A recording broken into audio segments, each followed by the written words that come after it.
up, Sean? Hey, what's up? Thank you for coming into my podcast.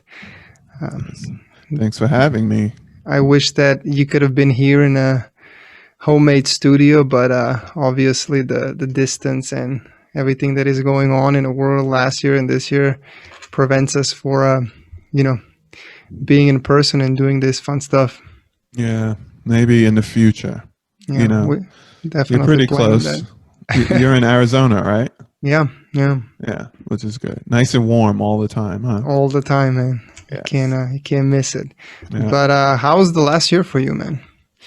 Last year has been ups and downs. There's some good stuff. I'm in San Francisco, and San Francisco has changed completely. A lot of the tech companies kind of got out of here.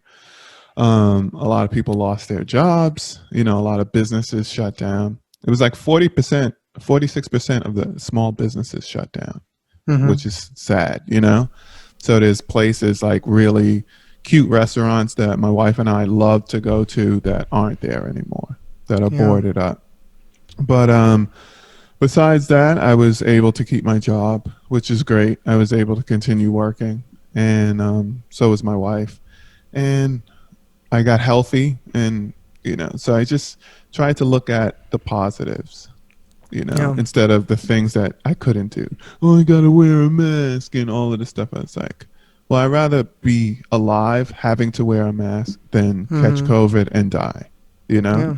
So there's always an alternative. So, but beyond that, everything's been cool. Yeah. But if you think logically, I mean, I understand people being against the masks, and I understand people pro masks and want to wear them at every point of their day. I completely get both sides.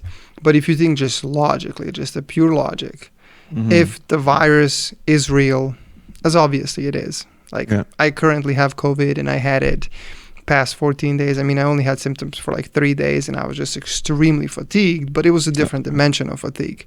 Yeah. So, when I had it, I was just thinking about, man, I hate to see older people catching it. If this struck me this bad, I mean, I was just fatigued and I already felt like, damn, man, this does suck. But if you think from intelligent perspective, it's like better to be safe and wear a mask, and once everything passes, you didn't catch a COVID, you're fine, you're healthy, and basically you had to wear a mask for 2-3 years, don't matter. Like that's better than taking a risk, catching it, and then regretting not wearing a mask. So why would you put yourself in that situation? Yeah, definitely. It's always better to be safe than sorry. So I'm looking at feeling kind of, even after it's all blown over, say this summer I'm probably still going to be masked up and keeping my distance from people, I have friends that are close talkers, like really close to your face, and like, do you back it off? You know what I mean? So, but we just have to roll with it.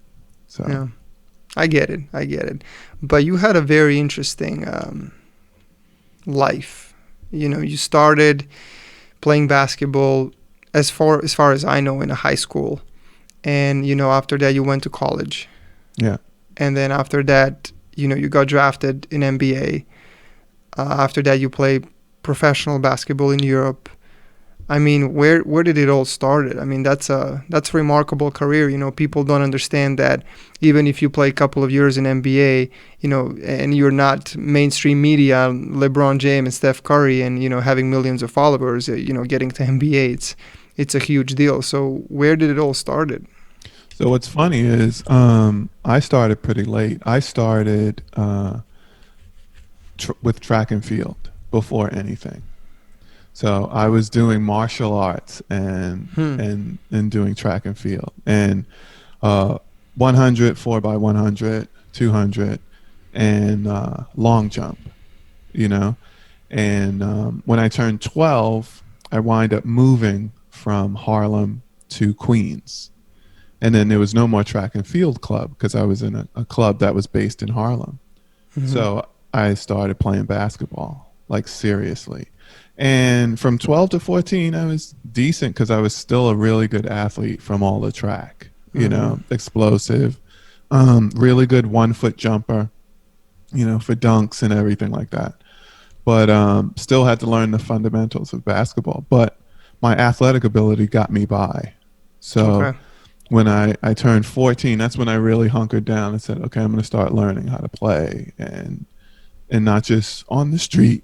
Excuse me, because I played quite a bit. There wasn't a lot of video games in my life and everything. It was always go out and play some kind of sport. Mm-hmm. So by the time I got 15, before I turned 15, I was a sophomore, second year in high school. And at the end of that sophomore season, I had already uh, became an All-American, basketball All-American. So I was like, okay, I need to take this super seriously because I have an opportunity to go to college for free. And Okay. that's what it was. It was always steps. It was never like from my sophomore year in high school looking at the NBA. It Mm-hmm. was always, okay, I'm going to try to be really good in high school. I'm going to try to make All-American. I'm going to try to be so good that I can get a scholarship. And then from there, you reassess. So then I got to college because I went to two different colleges. I went to North Carolina State straight out of high school. Mm-hmm. And the high school was Oak Hill Academy, which was like Carmelo, Kevin Durant went there for a hot second, Rajon Mm-hmm. Rondo, you name it. Like a lot of big stars came out of Oak Hill, and so it was. I went to NC State, straight out of Oak Hill Academy, and after a semester, I was like, "This is not the right place for me. The school is way too big, and the academics. It wasn't a big thing there. It was Okay. all about sports, football, basketball. So I wind up transferring. I went to Iona, and Iona was Mm-hmm. a small school, small Division 1 in New York. So it got me closer to home, right? Only 40 minutes from my home, so my parents could come up and watch and whatever. And from there, I wound up getting drafted, and it was a good situation because when I first got there, I think we had 6 or 7 seniors. Mm-hmm. So the next year, we had nothing but juniors on the team, junior, sophomore, and freshman. So I was like, okay, the next year I have an opportunity to be like the man of the team. Mm-hmm. And so my sophomore year, I worked really hard. And the summer going into my junior year, I worked really, really hard. Because my sophomore year, I didn't play any defense. It was like, I remember we being in like conference tournament and like me having to guard a point guard or something like that. And I played a two and not being able to keep him in front of me. So it was very embarrassing. Yeah. So I really worked on my defense and everything, just defensive principle and learning the game. And then my junior year had a really good year, and my senior year was amazing. I wound up getting drafted after my senior year. How's the feel when you get drafted? I mean, that's such a massive thing. It's like, especially in United States, having an opportunity to be drafted and then being drafted. It's like no matter what pick you are, like you're going to NBA. Like that's a huge deal. Yeah, it's a huge accomplishment. And back then in 91, the coverage wasn't as extensive as it is now with pre-drafts, mock drafts, all of this stuff. And he can go here. So you don't really have an expectation. Hmm. But the good thing about it was in my last year in college, there was this thing, the pre-draft camp, which is the combine now. And the combine, anybody can show up to the combine. You just declare for the draft and you can show up for the combine. Some players, Kind of for a G League, right? yeah, no, yeah, they have it for the G League, but there's a Yeah. combine for the NBA, right? So what happens is players now, if you are projected to be, say, a top 5 pick, now they aren't showing up for the combine. They aren't doing any kind of workouts or anything that could affect their draft stock, either Hmm. drop it down or whatever. But when I came out, you had to get invited to the combine. So there were 54 picks, 54 draft picks, and they only sent out 70 invites.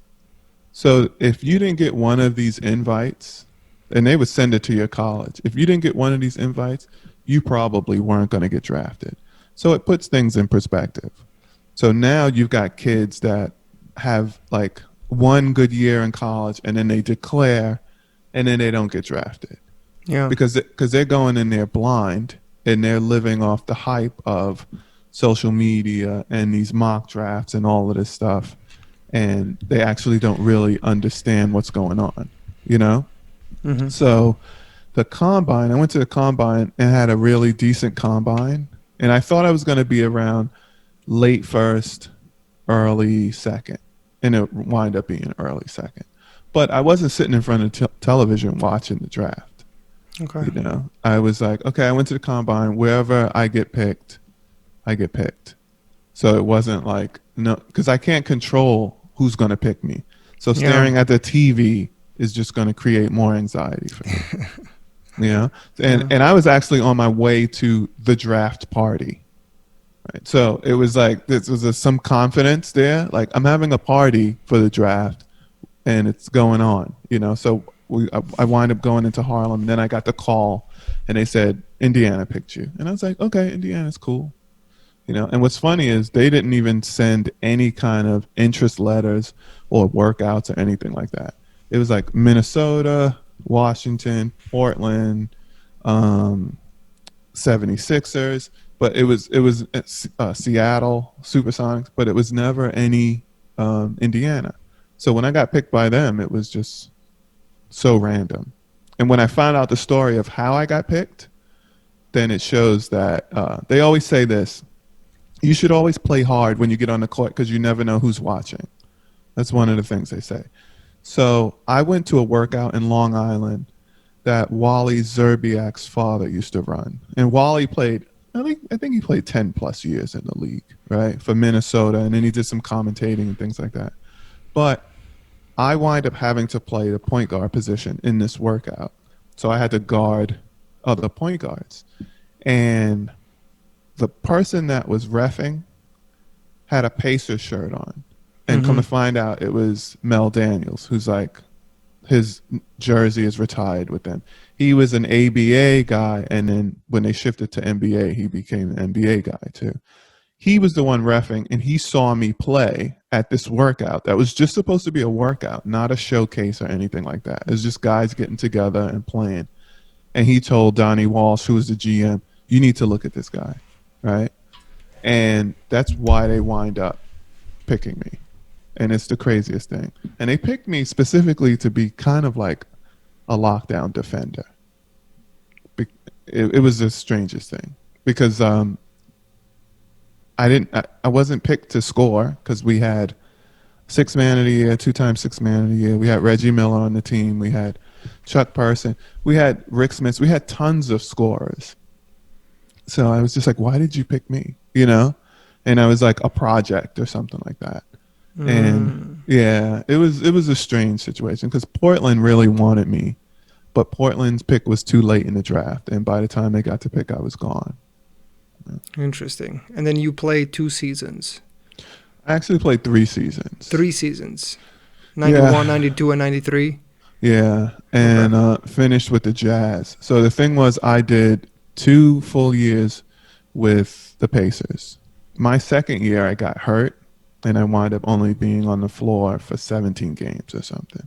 Okay. I got hurt during the summer, rehabbed, came back too soon, and wound up getting hurt again, right? It was a groin, an adductor.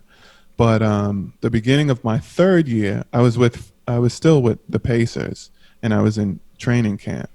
And then my agent called me and said, listen, there's an opportunity for you to go to Philly. You'll get closer to home.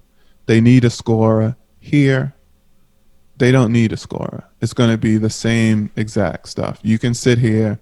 You'll be behind. I think I was going to be behind 2 players this time because Reggie was still there in his prime. And then they drafted Malik Sealy, and he was a 2 guard. They drafted him to play 3, but there's no way he can play 3. He was the same height as me. You know what I mean? It's slight. So he played 2. So now I'm 3rd string. I go from 2nd string to 3rd string in my 3rd year. So I was looking for a way to get on a team that needed me to do what I was really good at, which was scoring and defend. And so I wind up going to Philly in the beginning of the year, which would prove to be kind of a mistake because the organization wasn't as top notch as it is now. Mm-hmm. They were trying to tank, basically. Yeah. So I went to Philly.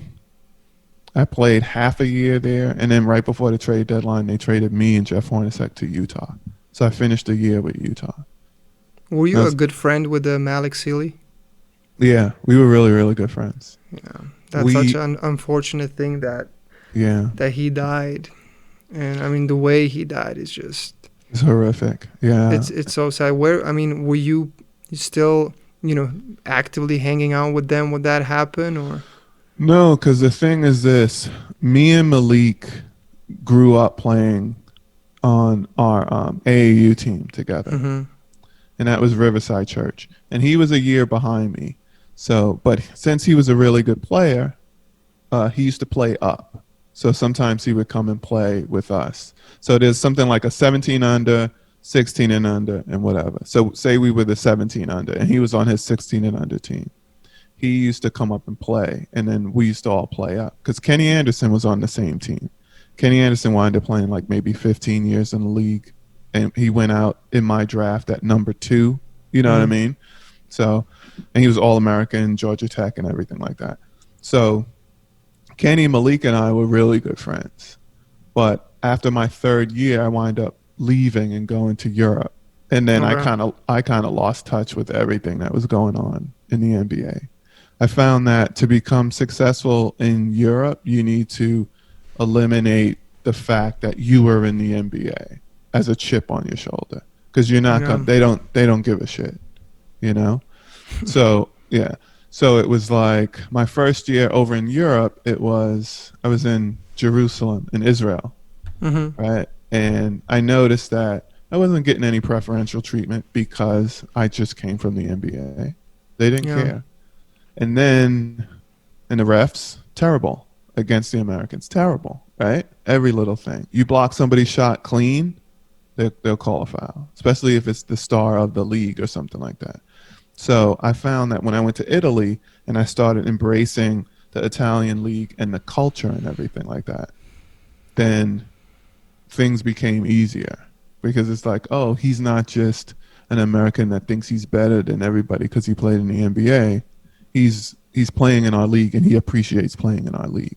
Yeah. And that's when I kind of fell in love with being over in Europe, you know. Is that a common thing that NBA players that go play overseas in Europe, that they tend to act more superior over the European player? Is that like a common thing, and that's why the referees and the system of the particular team acts in that way, that they want to teach you, the moment you step in the gym, they want to teach you a lesson that you're not more of a player just because you played in NBA? Is that because there is a consistency of American players in the history coming there and trying to show off, or what do you think? I think there's a misconception from American culture that the European game, especially back then, because there wasn't a big influx of European players in the NBA back then. You're right. There's a big misconception that you can go over and dominate because you were in the NBA and this is not the NBA, right? And the level of basketball is lower because it's not the NBA. And that's not the case, right?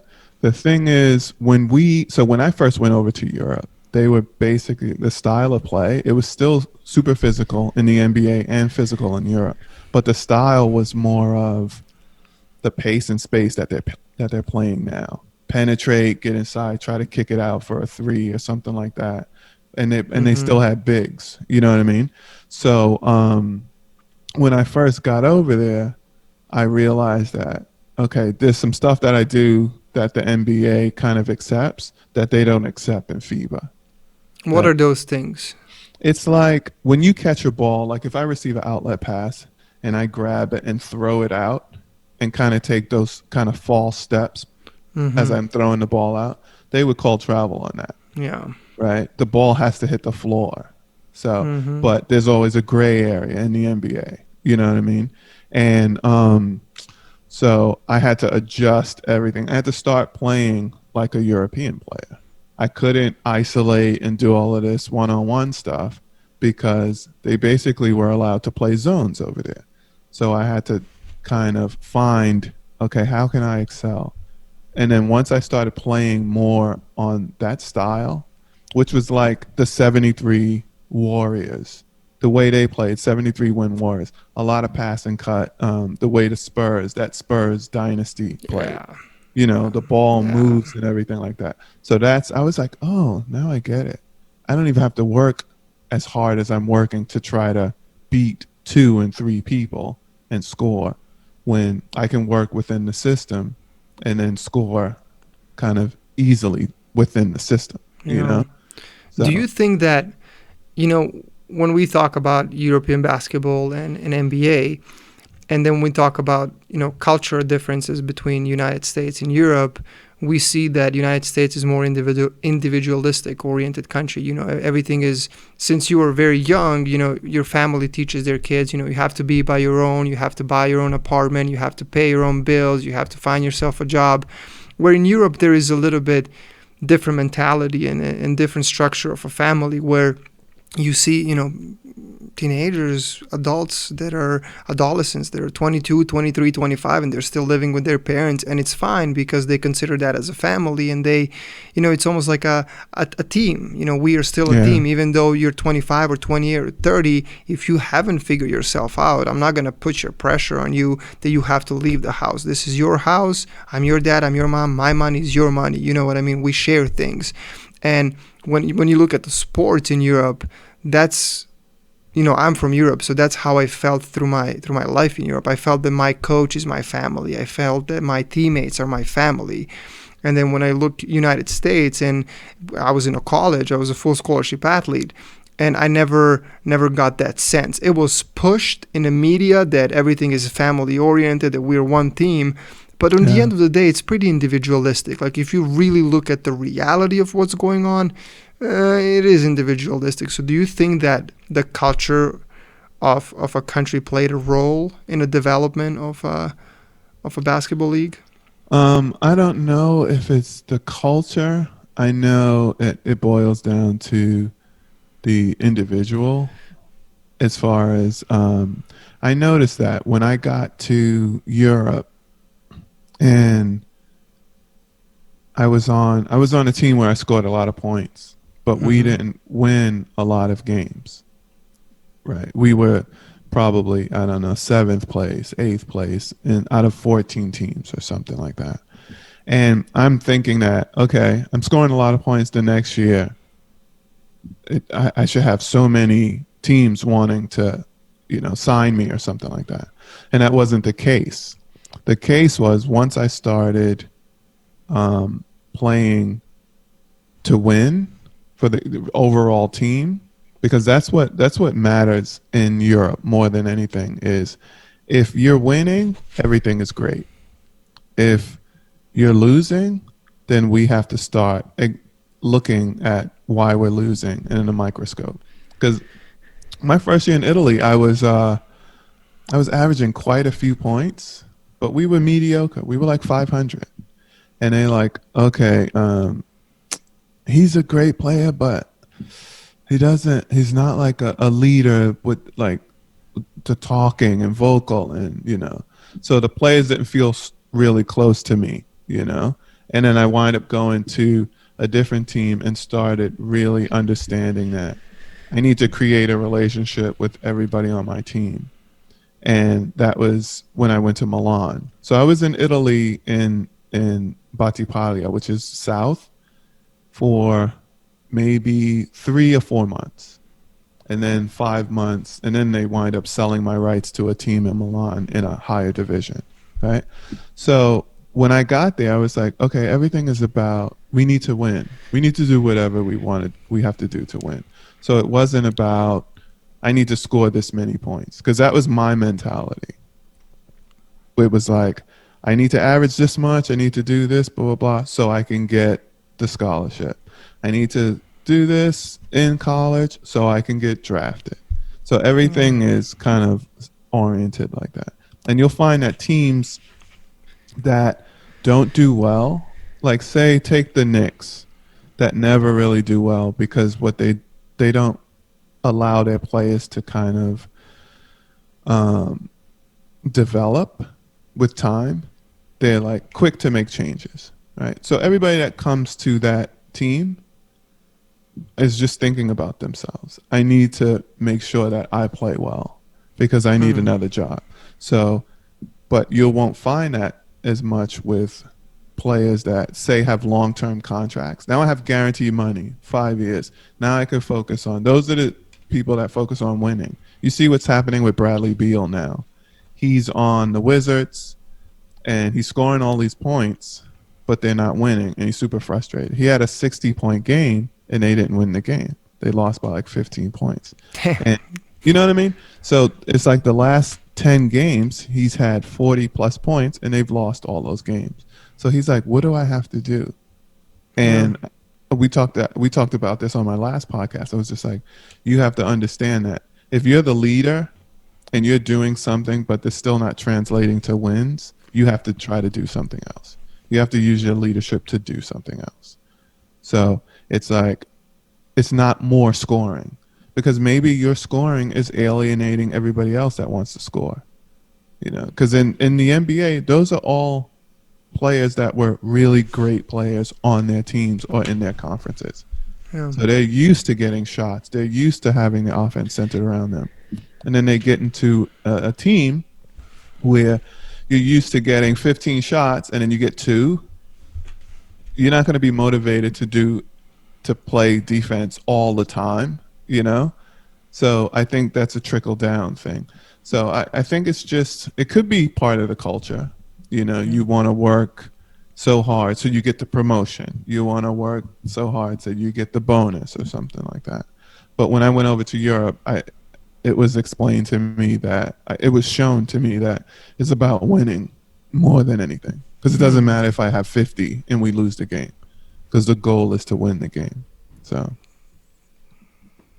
That's interesting perspective for sure. So do you think that if you played in Europe, let's say instead of college in the United States and you played in Europe, do you think that you would be much better player? oh, Like if I start yeah, like if you started in Europe, do you consider that that would be a better move for your basketball career in terms of fundamentals and yeah, leadership and definitely. all of that? Looking back, I definitely improved as a basketball player when I went to Europe. Really? Yeah, I developed a different part of my game, a higher IQ, you know, because I always had the skill to pass and find people and do things and score and whatever. But I got to understand what winning basketball was, basically, because kids don't know. If I'm the best player on my high school team, I can do whatever I want, right? If I'm given 40 points and doing whatever. That's why you find a lot of these kids. You can look at Zion Williamson. He's phenomenal on offense. He's horrible on defense. You know why? He never really had to play defense. He was that much stronger and faster than his competition. He never really had to learn defensive principles and where to be on the court because he can make it up with his 44-inch vertical leap and his shot blocking ability and things like that. But once you get to the NBA where everybody's a super athlete, everybody's a really good scorer, then the things start to level out. And Yeah. then that's when the IQ has to kick in. That's why they always say it's going to take a player 3 years to come in and really find his niche. Now you see is a player that's in his third year for the Cavaliers, Colin Sexton. When he came into the league, all he knew how to do was score. He can play defense, but it was all about individual, right? I'm Yeah. going to play defense on whoever's in front of me. But then a teammate gets beat and then he doesn't know that he needs to rotate. Or somebody rotates and you need to rotate for him. Those are things you learn as you progress. Those are things you used to learn in college and in high school, but players don't stay in college long enough to learn those things. Mm. So if I was in Europe, like once I got to Europe, they taught me footwork that I thought there was no way I can do this footwork. Like, Yeah. a fake a jump shot at the 3-point line, take one dribble, 2 steps, and get to the basket and dunk it. I was like, there's no way I can do that. They go, yeah, you can. And then they break it down. When I was in the NBA, I never got taught anything in those 3 years because it was Really? different. Yeah, it was crazy. It was different. It was, you didn't get into the NBA unless you had the full package. You had to be able Hmm. to play defense. You had to be able to score. You had to know how to rotate and everything like that. And but if you had a problem with your shot, there was nobody there to teach you, oh, this is what you're doing with your offhand. This is why the shot is doing this. This is Hmm. why. Player development. Now people are breaking down how players land and how they look and what the follow through does and what this, and they're showing them, this is what you're doing. This is why this is not working. Every time you shoot going to the right, you're fading. There was nobody to tell you that. It Yeah. was just like, oh, you're not making your shot. You got to go in and shoot more. You know what I'm saying? And so that was the difference. But when I got to Europe, we had practices, 2-hour practices in the morning of nothing but skill development, working on your handle, working on footwork, working on your shot, things like that, conditioning, And then at night, it was the basketball specific stuff. So I And I felt mean, that. Yeah, go ahead. I do get it to the certain degree that the fund when you're in a professional basketball team overseas in Europe, you do have, I believe so, a little bit more time to spend on the fundamentals because NBA season has so many games So compared to many the games. to the Yeah. European season. So I can see the kind of explanation of what's going on. Hey, in Europe you have this many games, but in NBA you have 3 times of that. So I don't have time to teach you because every 2 hours that we spent in a gym, we just wasted 2 hours of your energy, and you already have so many games coming up. So Yeah. I kind of get it, but then at the same time, as a player, you want to develop. Like, it's not that you arrived in NBA as a 19 years old or 20 years old kid and you just want to stay at that level. You want to improve, not just in a strength strength aspect of your development. You want to develop as a fundamentally better player. And I Yes. hear a lot of stories that players that do go to NBA don't have as much as opportunity to develop fundamentally. It's like you arrived with what you brought, and you're sticking with it, buddy. Yeah, and there is what's good now is there's a lot of you got a lot of player development trainers out there, and especially if you're an NBA player, you can probably contact the top of the top and get them to come and work with you. You Mm. know, yeah, Okay. and so that's why you find a lot of NBA players either they're going to the East Coast to work in New York or they're in LA. Excuse me. Because if you get to that Los Angeles County, there's a place in Santa Barbara that's great. There's a few places in LA, there's a place in San Diego. And you go, okay, I'm gonna be in San Diego for a month and I'm gonna work with this one guy. You know, Okay. I'm gonna be in Manhattan Beach. I'm gonna work with this one guy, and those things are great. And in that month, you can gain a lot of knowledge because they'll break it down. There's this one trainer that I like. He's in Michigan, Micah Lancaster, and he started off with Gannon Baker, who's down in Carolina, and learned from Gannon, and then just started his own thing called I'm Possible Training, and he breaks down film for the guys during the session.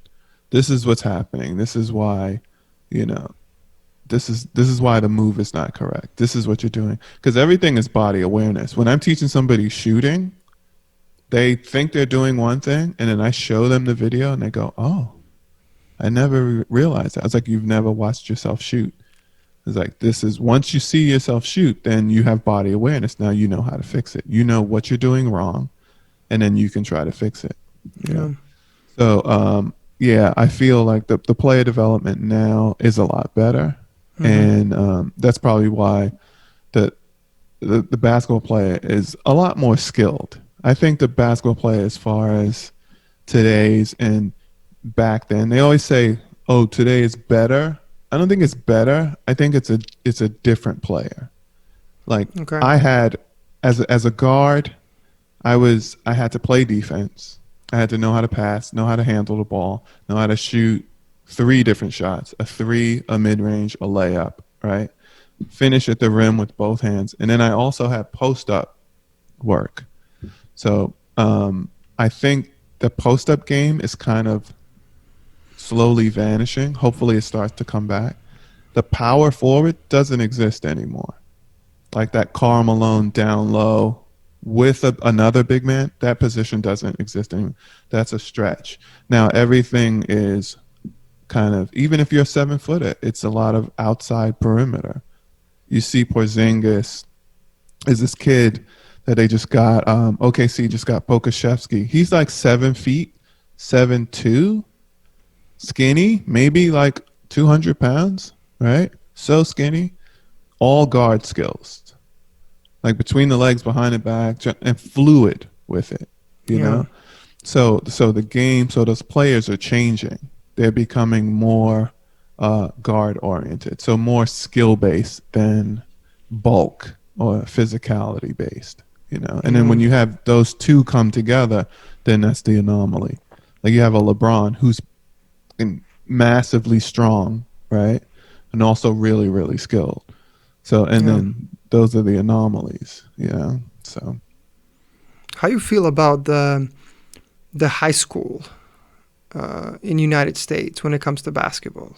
Like, what are your thoughts? Because I always compare, European style of training when you're in age for a high school, and then how kids in United States train when they're in a high school, and I see a lot of a lot of strength work in United States. Like the coaches are focused on putting the kids early in a gym, buffing them up, putting a lot of speed, a lot of strength into them. When in Europe, we spend a lot of times on the fundamentals.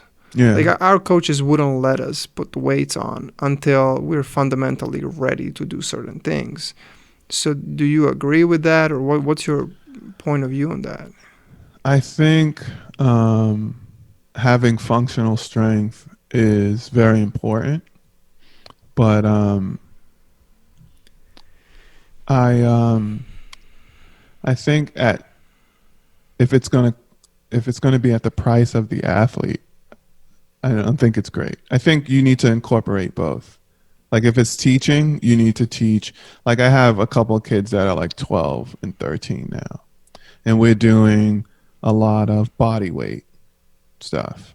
You know, they're doing lunges, they're doing step ups. And I was like, when these get easy, you can add some hand weights to it. But I'm not going to have them doing any squats. They're doing resistance sprints with bands, just to try to create a little bit more of a fast twitch in their game. And they're doing TRX, a lot of body weight things, because I believe that you can be strong without having mass, like having a lot of mass. That's why I don't understand, and that's one of the reasons why I have an issue with how big Zion Williamson is now, because he wasn't always that big. If you look in his junior year of high school, he was very slim, and he was bigger than everybody else, but compared to how he is now, he's apparently one of the heaviest, if not the heaviest player in the NBA at 285, 290, at 6'6", 6'7". That's going to wear down on your body. And I think it was a situation where he felt he needed to bulk up because he was going to do 1 year in college and then go ahead. Yeah. And then also you go from being poor to being a millionaire.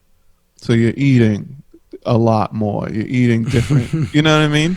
I was like, Yeah. yeah, I was really slim in college because I was poor. I had to wait until, the cafeteria was open to have food. I didn't have a lot of food in my house and things like that.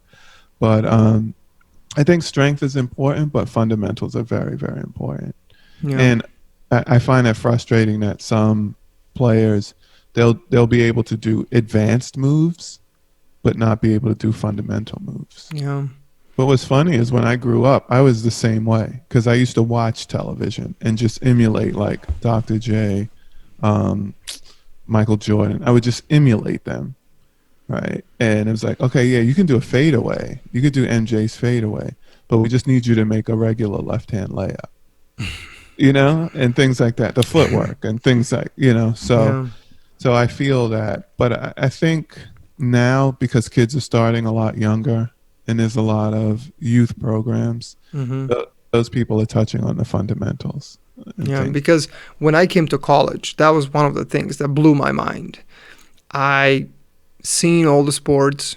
I was watching, athletes warming up. I was watching athletes in the gym. No matter is it a volleyball, basketball, track and field, swimming, whatever the thing is, freshmen, when they arrive, I They was didn't like, look, how did you survive yeah, doing all this work on that way? Like, who did coach you? And this is not like one individual that I saw and said, oh my God, it's one. I look at the consistency.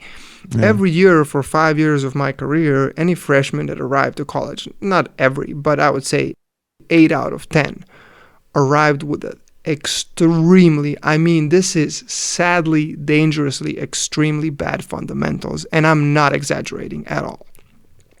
And I'm like, who is coaching this kid? yeah, Like, wait, who is that guy? Like, I want to go and talk to this person and be like, what do you think that you're doing? Like, I understand that they're performing on a Division I level, but on what cost? yeah. What cost is that going to be? So I don't know. What do you think about that? I feel that, and we touched on this earlier, is when those kids that make Division One, right? They have something like a special thing, and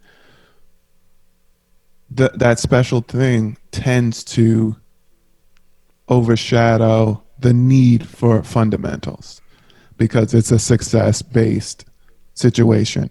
So if I have a coach, excuse me, I have a coach that needs me to score, needs me to grab rebounds, and it just happens that I'm the fastest player on the court. I can jump the highest. I'm the most skilled. Then I'm going to be able to get over and have success without really addressing some fundamentals that I need.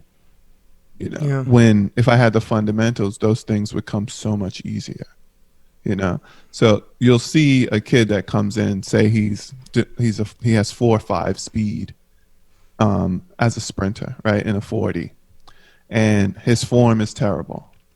A lot of wasted movement or something like that. But he just has that much speed. He has that much raw speed that if he buckled down and refined his technique, that 4.5 would turn into a 4.2 or a 4.3.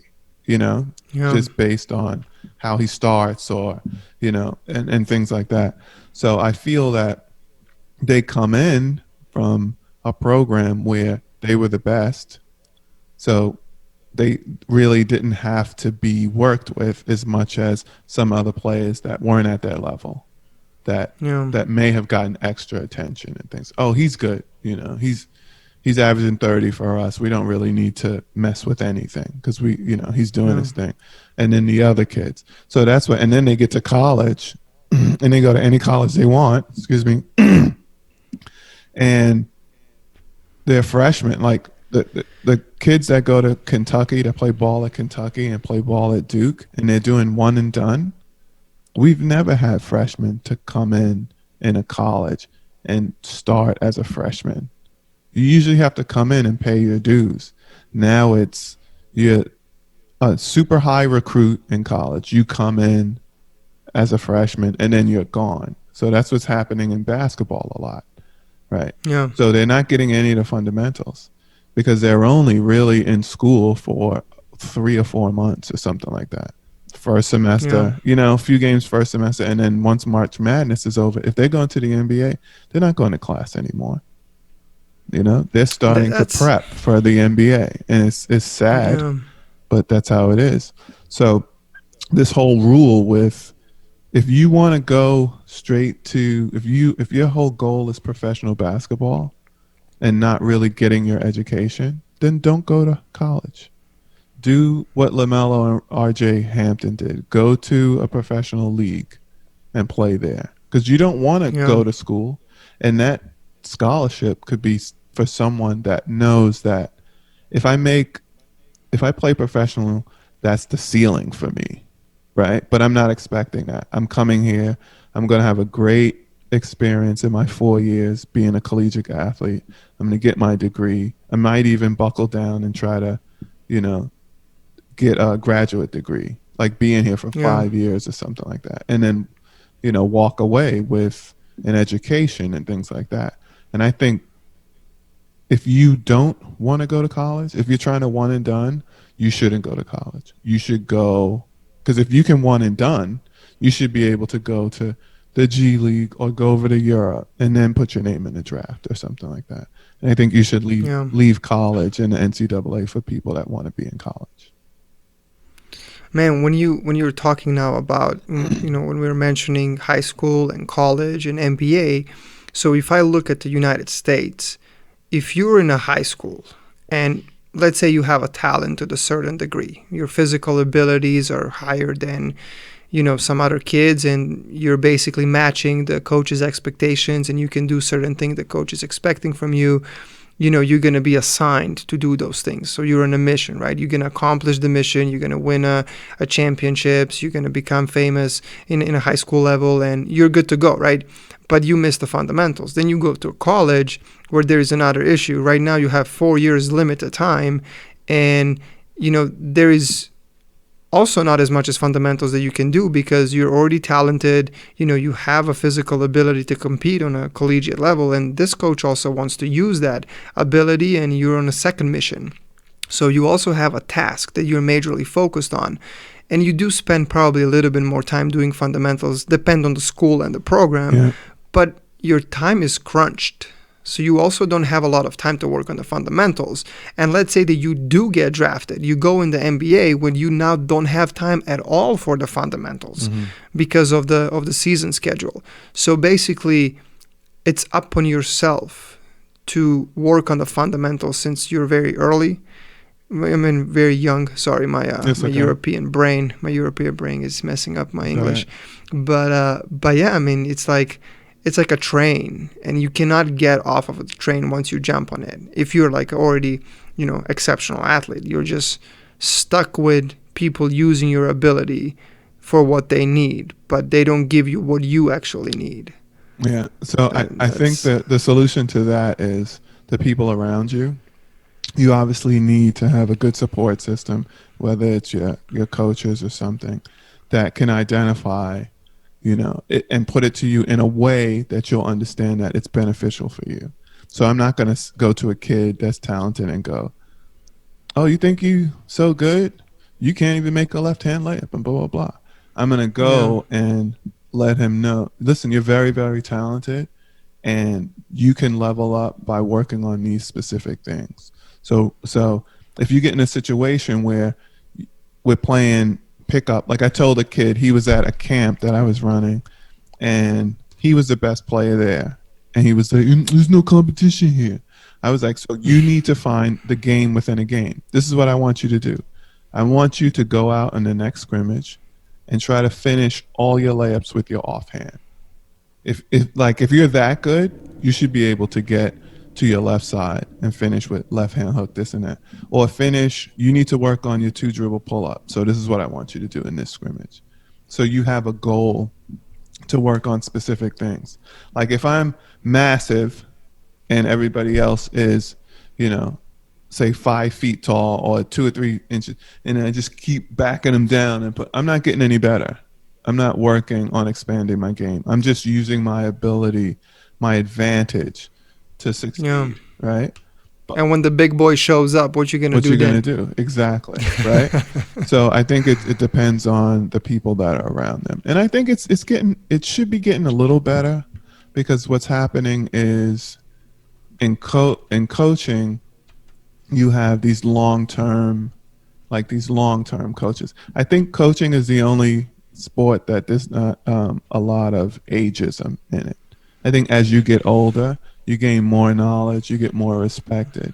You know, I've been coaching for such and such years, but um, you have to evolve as a coach. You can't still have 1990 mentality and try to put that to 2020 kids. You have Yeah. to, as a coach, you have to continue to gain knowledge on coaching and see where the game is changing and be able to adapt your style to that changing game. Yeah. So I think it depends on the support system around him, and it depends on the kid. He needs to be he. We need to identify this is what you need to work on to get to the pinnacle. You want to get Yeah. better, right? Okay, so these are the things you need to work on. Not these are the things you suck at, because Yeah. they're just going to repel, you know. But if you tell Yeah. them you're really good at this, you're really good at that, but if you want to get that much better, you need to add this to your arsenal. Add this. Think about adding that.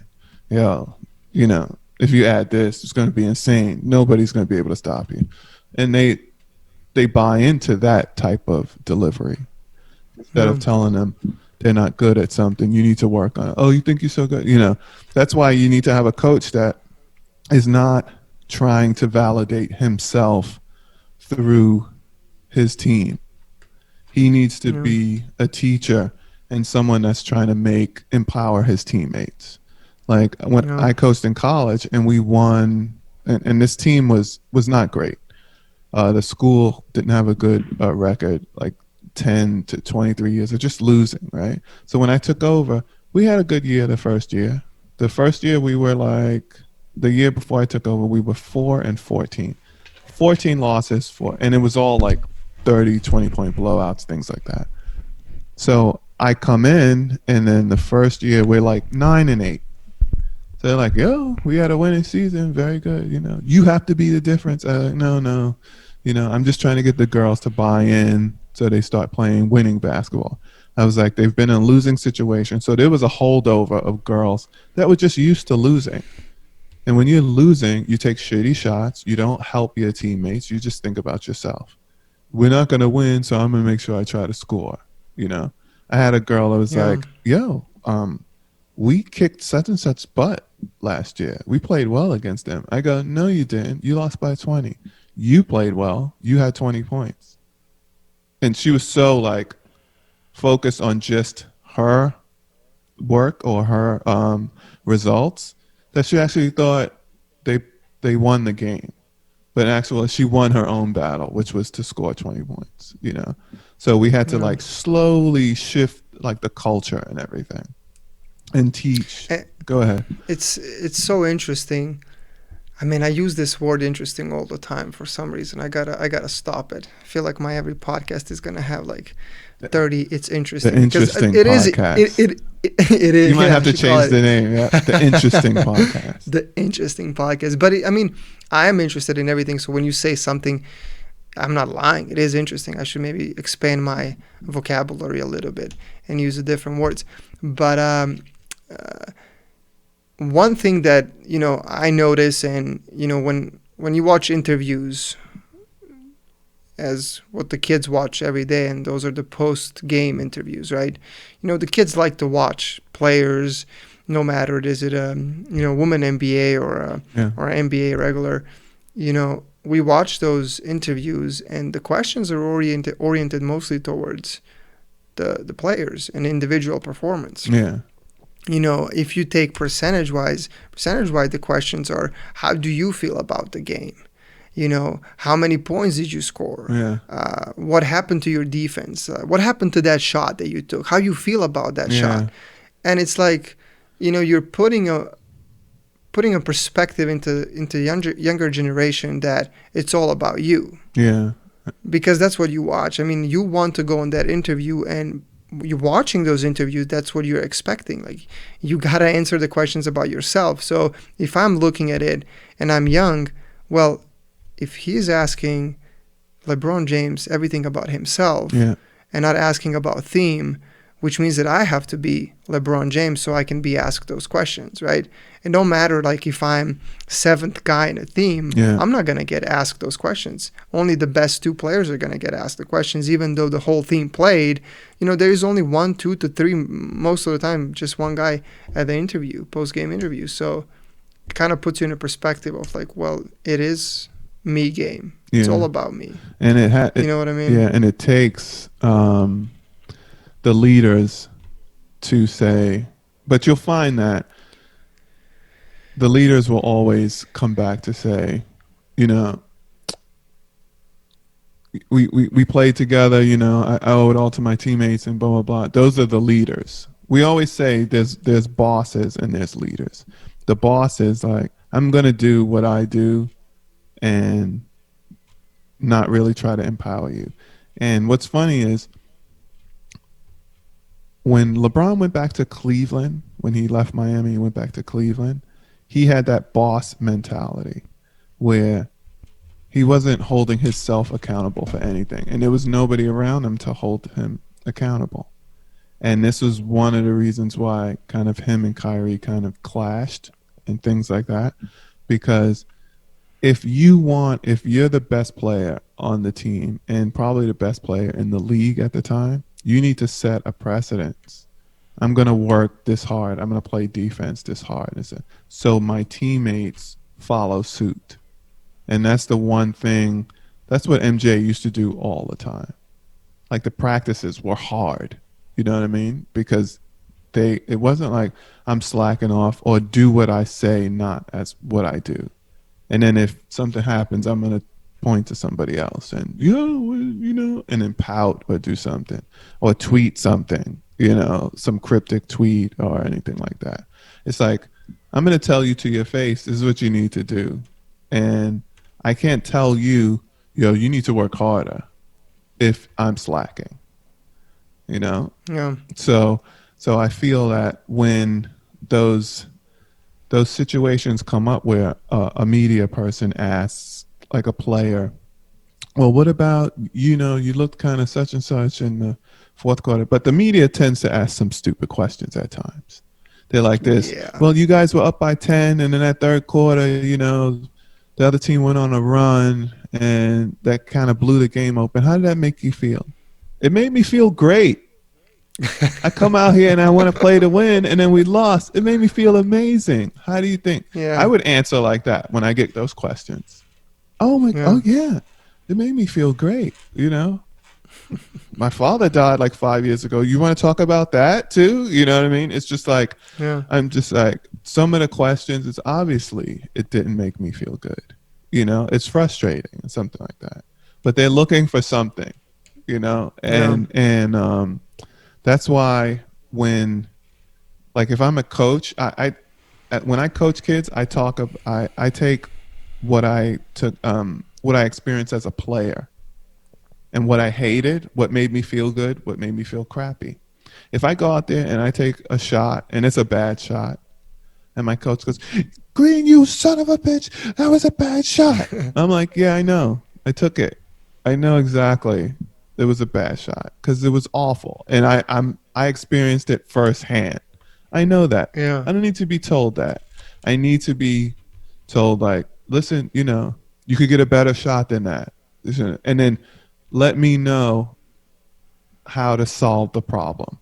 Like if you drive, I always say to tell my players, try not to drive baseline, like really deep baseline. Because if you pick the ball up, because that's what the defense wants you to do. You pick the ball up, now you're behind the basket, the out of bounds line is there, and then you got the defense there. You're putting yourself in a tough spot.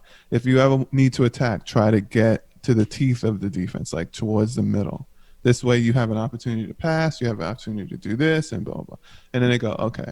And then if you let them know that the choice they made was a mistake, like if you make a mistake, and you correct it and you say, this is how you can get out of not making that mistake. And if the player continues to do that, then he's making a choice to do that. Yeah. Yeah. It's like, don't jump up in the air and pass because it can turn into a turnover. All right, I got you. And then they keep doing it. You're making a choice to do that. And then we already addressed it. and talked about how we want things to happen, but you chose not to do it, so you can't play. So it's simple transparency like that. So the player's never guessing. And the problem is some coaches don't know how to communicate that. And I think from day one, you just need to be transparent. And that's how I was. That's how I am when I coach. I'm just like transparency. If you're not playing, coach, why am I playing? Because this, and that. Or we practice and then you don't remember the plays and just in practice. Or you turn the ball over when we're doing 5-on-0 with no defense and you're turning the ball over. That makes me feel like when there's defense on you, you're going to turn the ball over. So Yeah. until I can trust you handling the ball, then you only play garbage minutes or something like that. And then you go, okay, I need to learn how to take care of the ball. Then they know that. And then when it gets better, then I feel good about them. I have confidence in them, and then they can play in specific situations. So you just have to, it's an open line of communication. How do you feel when the parents are involved and in coaching the kid at the same time while the coach is doing the It's coaching? the worst. It's the worst. I'll go to the parents and say, listen, if you were trying to do something and you had two people yelling things at you, it would be distracting, right? Yeah, that's it. Like if you're driving a car, that's what I was saying. If you're driving a car and you have somebody in this seat telling you to go left, someone in the back telling you to go right, wouldn't that be frustrating? Yeah. So it's like if you yell from the stands, then I can't really get my message to your son. And Yeah. it's just tell them that. But I've been in a situation where, as a coach, having NBA past and things like that, I gain a lot more respect than just a regular coach. Yeah. But I've still had parents yelling stuff from the. I had one and I had to yell stuff back. Shut up, right? No, that is a foul. I was like, stop yelling stuff. You know, and it's awful. And I've stopped coaching in California because my two experiences in California as a coach, the parents were like the worst. Like, because it's like it's your kid, so you don't see anything else but good in your kid. And I go, no, this is what he's doing. This is what is wrong. You know. But they, oh, my kid should be playing. And especially because I always am at like a private school where the parents are paying like upwards of like $40,000 to $50,000 for their kid to go to school. So they expect that they're going to play because they're paying money. I was like, that's not how it Yeah. works. So Do you think that the new generation of athletes are becoming softer due to all the social standards that are happening in terms of, you are a winner if you are eighth place, and then also that thing that is start showing more and more now. It's like, you are good as you are, you're perfect as you are, you're just fine as you are. Don't stress yourself about anything. You're here. The most important thing is just you're just living, which is the truth. The most yeah, important thing is to be healthy and to live. But at that time, if you have an athlete who wants to be successful and you're constantly putting in his mind that he's fine or she's fine, and you're perfect as you are, you're the best as best you can be right now, and that's the best thing you can do. Well, how, as a kid, like, how do you find the motivation to become better? Like, do you think that that's affecting sports nowadays? I think there's always going to be a group of players that excel and a group of players that are just average and mediocre, right? And there's also a group of players that will quit. And it all depends on. I don't believe in participation trophies or things like that. I don't believe in making everything cushy and nice and cuddly for everyone because that's not reality. Sometimes you lose, sometimes you win. And I think the earlier you experience adversity, the better you'll be able to deal with it in the future. You get, and that's why I was like, if your kid is upset about playing time, don't write me an email and complain, you know, because when your kid finally grows up and they're an adult and they're at the job and they're not doing their job and they get reprimanded by their boss or the CEO, are you going to write an email then? No, they need to know how to accept the criticism and change it, and change the behavior or something like that. So yeah, I don't think it's this kids out there that's still hard nosed and gritty, and those are the kids that make it. And the kids that Yeah. try to, have an excuse on why something isn't happening. Oh, with the sensitive, those are the kids that don't make it. Yeah. And there's always going to be that percentage. Yeah. Damn. But it's interesting thing again using interesting podcast. There you go. That's it. Interesting. Yes. I was wondering about your career. I mean, you played basketball for quite a bit of years, and then you started doing triathlon. Yeah. It's like that's a massive shift. It is a shift. So what happened is when I retired at 32, which is still pretty young. If I, just work on your body, I could have played until I was about 40, Mm-hmm. but I got mentally exhausted with everything that basketball had to offer. And I was in Europe and my son was here in the States. So Mm-hmm. I would only see my son maybe 2-3 months out of the year. So he was basically growing up without me. And then I was running my body into the ground. I wind up getting injured. It took me 6 months to get back from the injury, and then another 3 months to get back into prime form to play professional. And then I got hurt again after a month. You know what I mean? I had like an Achilles strain.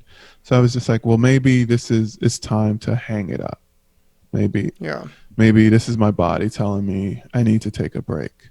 And in actuality, all I really needed to do was take a break and work on more mobility, strength, things like that, and then get back at it. But what's funny is I wound up meeting my wife, and I knew if I went back overseas that it was going to disconnect the relationship. And when you meet somebody that you know is like the one, you just know. And in the past relationships, I thought I knew. Yeah, she's the one. Look at her, she's so hot. She's definitely the one, right? Yeah. No, she's one of the ones, right? So when I met my wife, I was just like, okay, I think I'm gonna invest in family, my son, invest in her, and just work on my second act. So I was 32, 33, and I still had a lot of athleticism and a lot of speed and everything left. So I just didn't want to work out. I wanted to do something that was goal oriented and something that would spark my interest because I was beginning. I was doing it from the start. So I started cycling. Um, I started swimming, and I had to learn how to swim professionally, like, breathe on each side and stroke, Yeah. not just, for recreation, right? So I had to learn, right? And I always ran. So I always knew how to run, right? So it was exciting. And then after a year of racing on my own, I was like, I need to start a team. So I asked, like, I just wanted 12. I wanted to, like, 6 guys, 6 girls, like badass, right? And that's the squad right there, 12.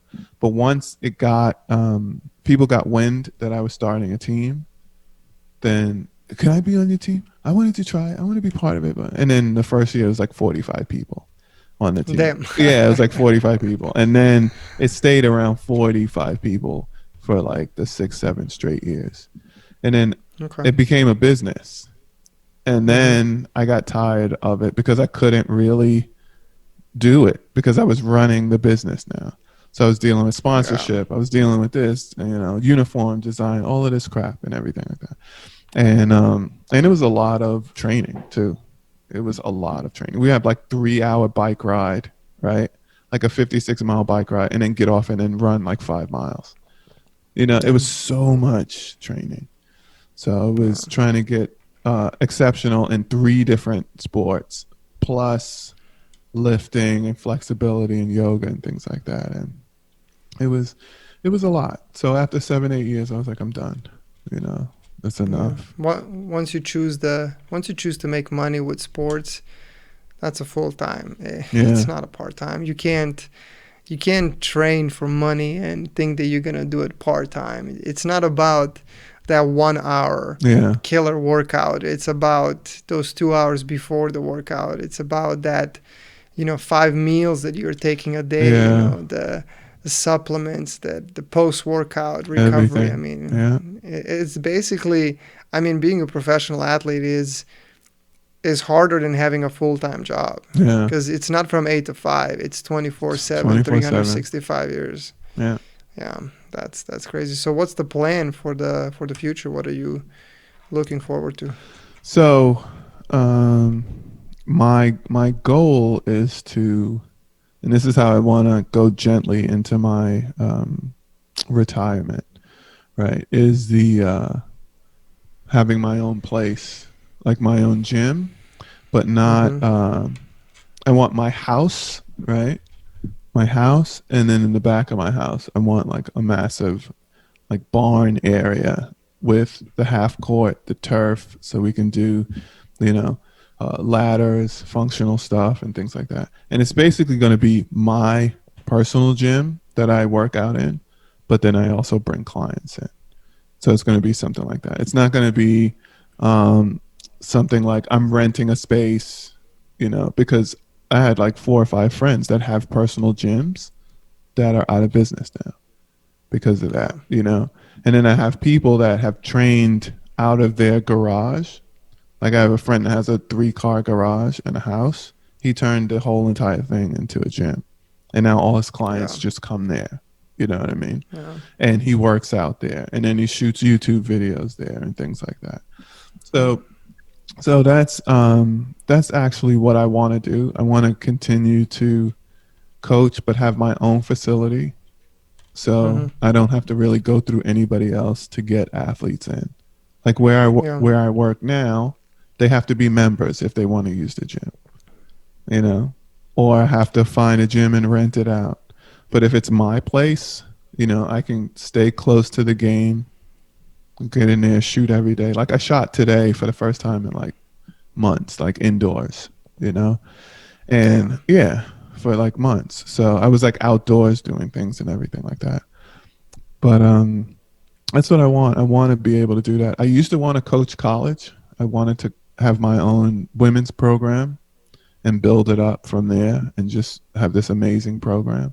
It's still a dream, but it's becoming less and less. There's been a lot of things that have diminished that light. It's like I have a friend that he's the head coach of San Jose State, and he took the job, and a day after he took the job and they announced it, his star player transferred to Gonzaga, and now his star player is on the Grizzlies. So he had NBA talent on the team, so he's walking into a good situation, and then the next day his player winds up transferring and leaving, so he loses that. Then the next year, 3 players that do really well, they wind up transferring. So it's like it's a thing where if you go to kids nowadays, if you go to a college and you're not playing, you leave. If you go to a college and you play and you do really, really well, you want to leave and go to a bigger school, Yeah. or you leave and you go play pro.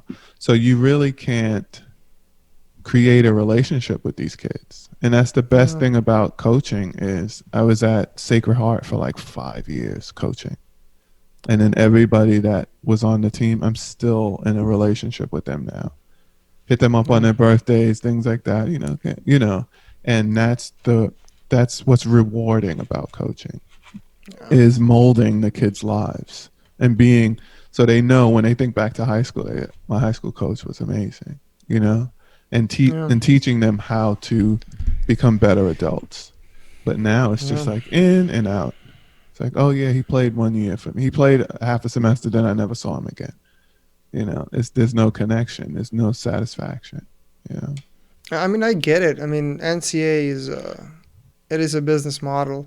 They can call it amateurism as much as they want. It's a business. Yeah. You charge people tickets to come and watch a game, Yeah. but you don't give athletes that money that you made out of people watching the game. So, Yeah. if you're an athlete and you don't like something about school, you're gonna transfer it. It's a business decision. Like nobody's looking at it from a commitment perspective. Like I'm committing to this coach. I want to see what this coach can do in 4 years, and based on them, I'm gonna determine is this a good program for me or not. Yeah. It's like I only have 4 years, so I gotta find the best for myself. And if I see that this place is not, benefiting me for the first 1 year or 2 years, I gotta head out because on the end of the day, they don't care about me. Yeah. So I agree with you. I don't like that part of, transferring to schools. Like I went to Washington State University, got a full ride, and I've been offered in my second year, a lot of different scholarships that I started talking to schools